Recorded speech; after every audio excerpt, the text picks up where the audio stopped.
Now, if I want to get in and out of my basement from the outside, well, this is how I have to do it. It's called a bulkhead door. Now, don't worry, if you don't have a bulkhead door, you're still going to find this project interesting. Now, my door's in pretty rough shape. For one thing, it's badly rusted on the inside. But my 2-year-old son Max has given me another good reason to make a change. He loves exploring, and that includes trying out the cellar entrance. These steel doors are heavy and can slam shut with a good bit of force. You can see how dangerous that could potentially be for a couple of children. So today, I want to replace this bulkhead door with one that never needs painting, will not rust, and will be a lot safer for the children. Now, this basement door is attached to the foundation with several, well, they're sort of like rivets that are driven directly into the concrete. And as you can see, if you look closely here, the heads of these are very badly rusted. So I've got to figure a way to get these out. The techniques that I'm going to try here are techniques that can be used on any rusted fastener that you can't unscrew. So first of all, let me put on some eye protection.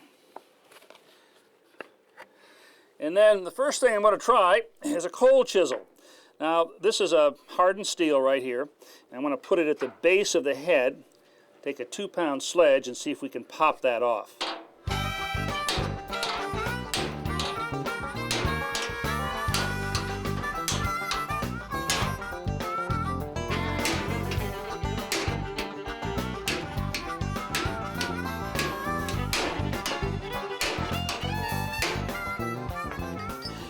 Well, I've managed to loosen that up a bit, but I haven't been able to actually cut through it with the cold chisel. So now it's time for plan B. A reciprocating saw fitted with a metal cutting blade can also do the job. The cold chisel has lifted the rivet head slightly, allowing me to get the blade underneath and make the cut. Well, that saw worked over there, but it was kind of tough going. So over here on this side, I'm going to try plan C. And for that, I'm just going to use a 4.5-inch grinder and simply grind the heads off. It's very important to wear good eye and face protection if you decide to use this tool. The grinder is throwing off a shower of red-hot metal bits.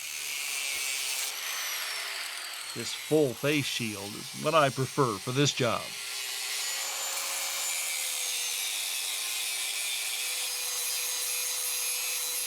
These metal rods are actually tension springs that help push the doors upward as they're opened.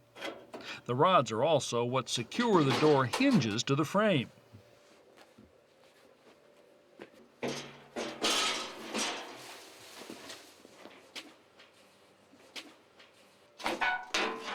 With all the fasteners gone, it's probably just corrosion that's holding the frame to the foundation. Sure enough, with a little encouragement from a pry bar or two, the frame pops loose.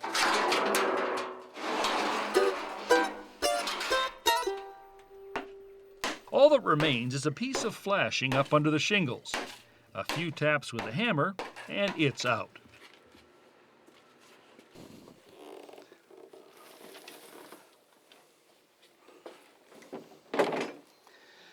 Well, this is the frame for my new basement door. It's from Bilco, and it's made of high-density polyethylene.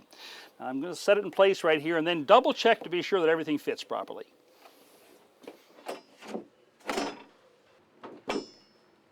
The new frame is slightly larger than the old one, so I trace the outline onto the wall,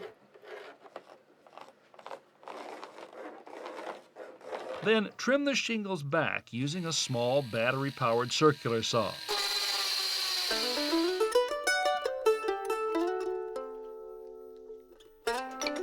Then I bring out my chisels, one of my favorite tools, and cut away the remaining shingles at the rounded corner.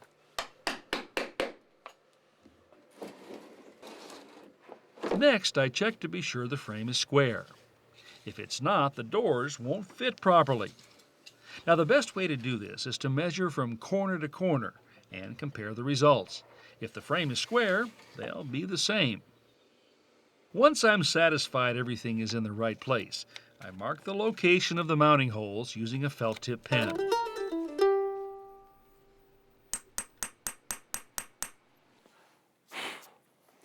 Now, these are the marks that I made by using that pen and tracing the slots on the frame. And what I was doing right here is taking a punch and making a small center mark right in there, just a slight depression so that the drill bit won't wander. Because I'm going to have to drill holes here into which I'll be inserting these plastic anchors. Now, I won't be using just any drill, but this drill right here, it's called a hammer drill. It actually hammers at the same time that it's rotating. It makes short work of going through concrete like this. And it's outfitted with a carbide tip masonry drill bit here. Now, I've got a piece of tape up here, and that's a depth gauge, so that I'll drill these holes at just the right depth to accept this plastic anchor.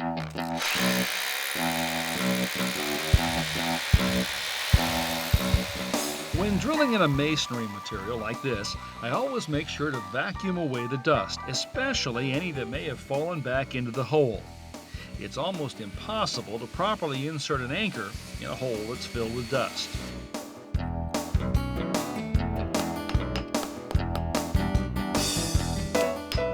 Well, before I set the frame permanently into place, I want to apply silicone sealant.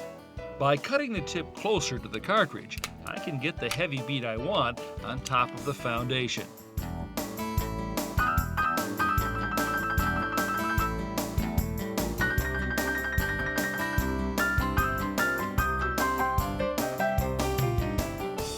Then I ease the frame into position, press it firmly into the sealant, and begin installing the screws.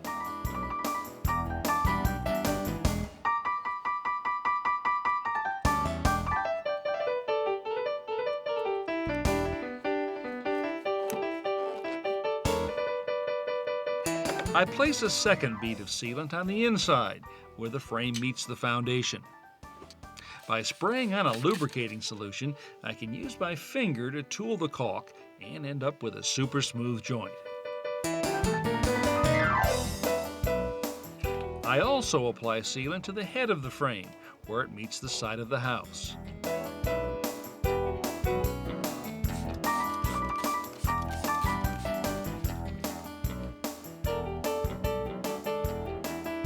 Finally, I secure the metal threshold to the foundation. The frame is in. Now it's time to put on the doors. These two are made from high-density polyethylene, and my first job here is to put on the hinges. The hinges are first attached to the doors,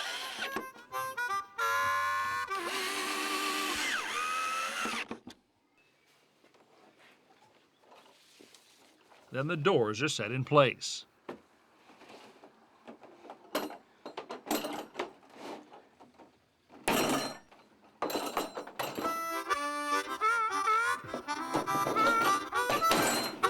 Finally, the hinges are attached to the inside of the frame.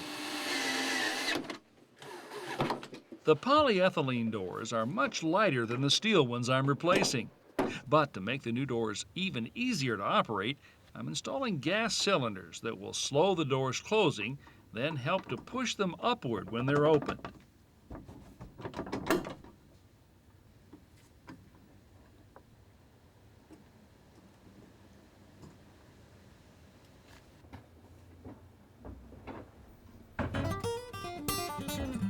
Now here's a nice feature. On both sides of the base, there's an opening, and you can handle this one of three ways. You can put in a clear panel and make it a small window.